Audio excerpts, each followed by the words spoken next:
जय हिंद दोस्तों, welcome to today exam classes. दोस्तों, इस वीडियो में हम राजस्थान ग्राम विकास अधिकारी मेंस एग्जाम के पिछले वर्षों में पूछे गए कुछ मोस्ट इंपोर्टेंट राजस्थान के क्वेश्चन आंसर याद करने वाले हैं, जो आपके राजस्थान ग्राम विकास अधिकारी मेंस 2022 के नए पाठ्यक्रम पर आधारित हैं। अगर दोस्तों आप भी वीडियो मेंस 2022 की तैयारी कर रहे हैं तो इस वीडियो को लास्ट तक ज़रूर देखें और इन सभी मोस्ट इंपॉर्टेंट क्वेश्चन आंसर को जरूर याद करें, क्योंकि दोस्तों ये सभी क्वेश्चन हैं जो बार बार वीडियो मेंस के एग्जाम में रिपीट होने वाले मोस्ट इंपॉर्टेंट क्वेश्चन आंसर हैं, इसलिए इन सभी क्वेश्चनों को आप जरूर याद करें।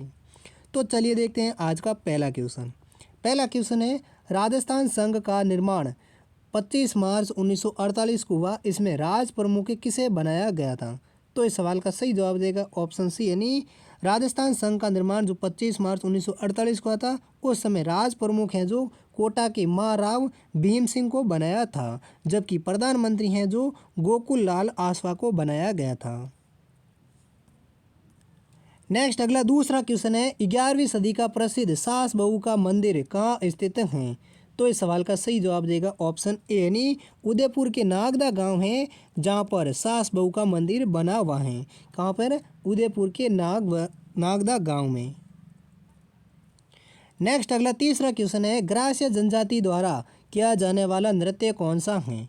तो इस सवाल का सही जवाब देगा ऑप्शन ए, यानी ग्रास्य जनजाति द्वारा किया जाने वाला नृत्य हैं जो वालर नृत्य हैं। और राजस्थान में ग्रास्य जनजाति हैं जो एक आदिवासियों की जनजाति हैं, और ग्रासियों की राजस्थान में जनसंख्या की दृष्टि से तीसरा स्थान है, जिसका वालरा है वो एक लोक नृत्य हैं। किनका? ग्रास्य जनजाति का।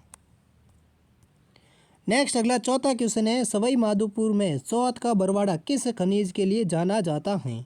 तो इस सवाल का सही जवाब देगा ऑप्शन ए, यानी सवाई माधोपुर में जो चौथ का बरवाड़ा है जो सीसा जस्ता की खान के लिए जाना जाता है। अगला नेक्स्ट पांचवा क्वेश्चन है, राजस्थान का प्रसिद्ध औद्योगिक शहर कोटा किस नदी के तट पर स्थित है? तो इस सवाल का सही जवाब देगा ऑप्शन ए, यानी राजस्थान का प्रसिद्ध औद्योगिक शहर कोटा है वो चंबल नदी के तट पर स्थित हैं, और चंबल नदी की कुल लंबाई है वो 1051 किलोमीटर है, जबकि राजस्थान में इसकी कुल लंबाई है जो 252 किलोमीटर है। किस नदी की? चंबल नदी की। और कोटा शहर है वो किस नदी पर स्थित है? चंबल नदी के तट के ऊपर। नेक्स्ट अगला छठा क्वेश्चन है, राजस्थान में कपास का सर्वाधिक उत्पादन कहाँ होता है? तो इस सवाल का सही जवाब देगा ऑप्शन सी, यानी राजस्थान में हनुमानगढ़ जिले में सबसे अधिक कपास का उत्पादन होता है। हनुमानगढ़ के अलावा गंगानगर जिले में भी कपास का सर्वाधिक उत्पादन होता है। अगला सातवां क्वेश्चन है, पीतल और डिंगल भाषा में लिखे गए ग्रंथ कौन से हैं? तो इस सवाल का सही जवाब देगा ऑप्शन बी, यानी बैली किशन रुक्मणी हैं जो पीतल और डिंगल भाषा में लिखे गए ग्रंथ हैं। जो किसने लिखा था? पृथ्वीराज राठौड़ ने, जो एक अकबर सम्राट के दरबारी कवि थे जिन्होंने डिंगल भाषा में बैली कृष्ण रुक्मणी नामक रचना लिखी थी। अगला आठवां क्वेश्चन है, राजस्थान में भेड़ ऊन शिक्षण संस्थान कहाँ हैं? तो इस सवाल का सही जवाब देगा ऑप्शन डी, यानी राजस्थान में जयपुर जिले में भेड़ ऊन शिक्षण संस्थान स्थित हैं। नेक्स्ट अगला नौवां क्वेश्चन है, चूरू में ताल सापर क्यों प्रसिद्ध हैं? तो इस सवाल का सही जवाब देगा ऑप्शन बी, यानी चूरू में दो ताल सापर हैं जो काले हिरणों के अभ्यारण्य के लिए प्रसिद्ध हैं। अगला नेक्स्ट 10वां क्वेश्चन है, किस विश्वविद्यालय का नाम पूर्व राष्ट्रपति सर्वपल्ली राधाकृष्णन के नाम पर रखने का निर्णय लिया गया है? तो इस सवाल का सही जवाब देगा ऑप्शन बी, यानी जोधपुर में स्थित राष्ट्रीय आयुर्वेदिक विश्वविद्यालय हैं जिनका नाम पूर्व राष्ट्रपति सर्वपल्ली राधाकृष्णन के नाम पर रखने का निर्णय लिया गया है। किस विश्वविद्यालय का? राष्ट्रीय आयुर्वेदिक विश्वविद्यालय, जो राजस्थान के जोधपुर जिले में स्थित हैं। अगला 11वां क्वेश्चन है, मौसम के आधार पर राजस्थान की फसलों को कितने भागों में विभक्त किया जा सकता है? तो इस सवाल का सही जवाब देगा ऑप्शन बी, यानी सी, यानी मौसम के आधार पर राजस्थान की फसलों को 3 भागों में विभक्त किया जाता है। पहला, खरीफ की फसलें, रबी की फसलें और जायद फसलें। अगला 12वां क्वेश्चन है, निम्बार्क संप्रदाय की प्रमुख पीठ कहाँ अवस्थित हैं? तो इस सवाल का सही जवाब देगा ऑप्शन सी, यानी सलेमाबाद अजमेर में निम्बार्क संप्रदाय की प्रमुख पीठ अवस्थित हैं। कहाँ पर? सलेमाबाद अजमेर जिले में। 13वां क्वेश्चन है अगला, किस मंदिर के बारे में कहा जाता है कि उसके निर्माण में पानी के स्थान पर घी का इस्तेमाल किया गया था?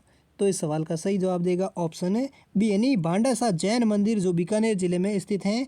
उस मंदिर के बारे में कहा जाता है कि इस मंदिर का निर्माण पानी के स्थान पर घी का इस्तेमाल किया गया है। किस मंदिर? भांडासा जैन मंदिर जो बीकानेर जिले में स्थित है। नेक्स्ट अगला 14 क्वेश्चन है, रेगिस्तान का जल महल किसे कहा जाता है?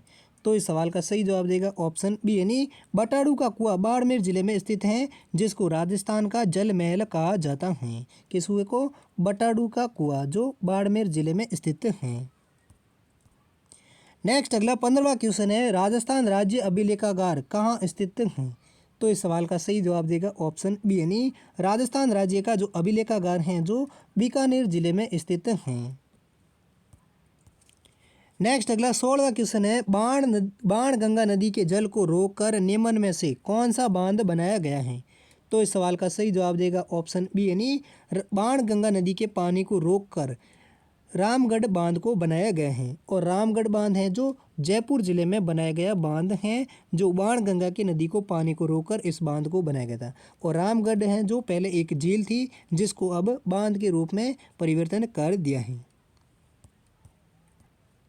नेक्स्ट अगला 17वां क्वेश्चन है, सोम कमला अम्बा सिंचाई परियोजना निम्न में से किस जिले में है? तो इस सवाल का सही जवाब देगा ऑप्शन ए यानी सोम कमला अम्बा एक जल सिंचाई परियोजना है जो डूंगरपुर जिले में स्थित है। नेक्स्ट अगला 18वां क्वेश्चन है, राजस्थान में हरित क्रांति का संबंध किससे है? तो दोस्तों इस सवाल का जवाब है वो आप कमेंट सेक्शन में लिखकर बताइए। यानी हरित क्रांति का संबंध राजस्थान में किससे है? गेहूं उत्पादन से, खाद्य प्रशासन से, दुग्ध उत्पादन से या सीमेंट उत्पादन से? चारों ऑप्शन में से कौन सा ऑप्शन सही है वो आप कमेंट सेक्शन में लिखकर जरूर बताइए।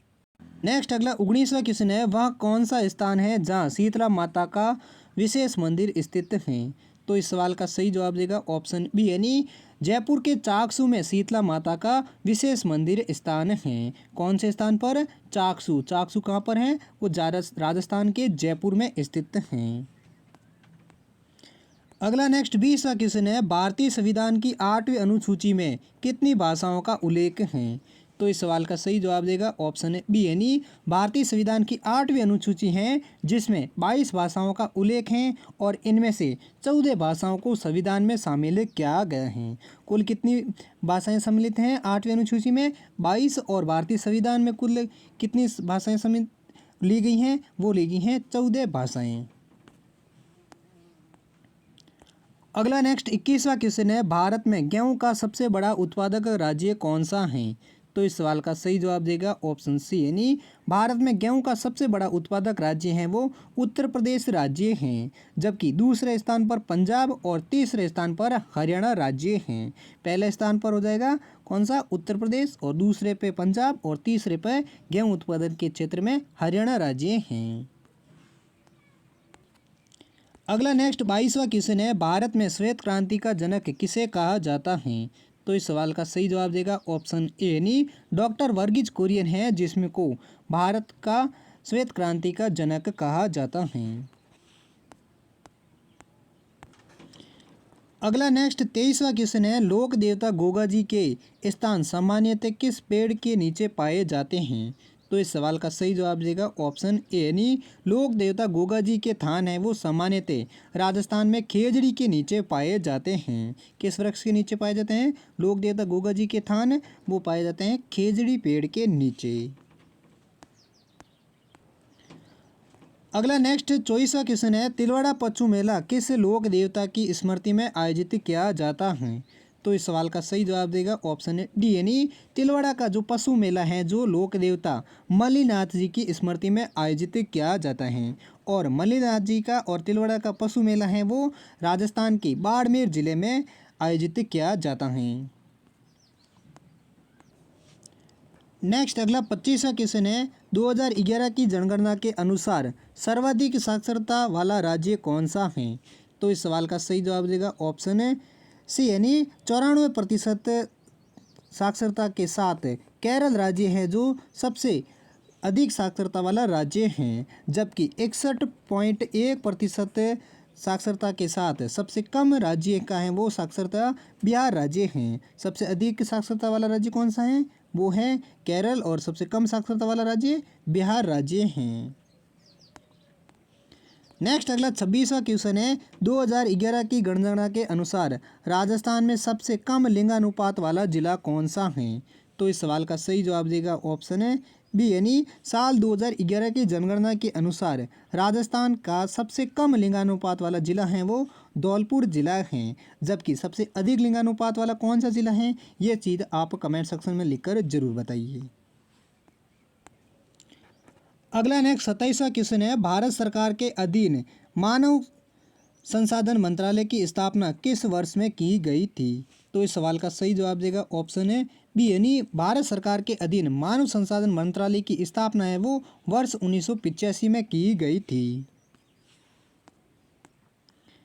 अगला नेक्स्ट 28वां क्वेश्चन है, किस स्थान पर गोरा बादल महल स्थित हैं? तो इस सवाल का सही जवाब देगा ऑप्शन बी, यानी राजस्थान के जोधपुर में गोरा बादल महल है वो स्थित हैं। अगला नेक्स्ट 29वां क्वेश्चन है, वह कौन सा स्थान जहां उमेद भवन पैलेस स्थित हैं? तो इस सवाल का सही जवाब देगा ऑप्शन है बी, यानी ऑप्शन सी, यानी राजस्थान के जोधपुर में भी उमेद भवन पैलेस स्थित हैं।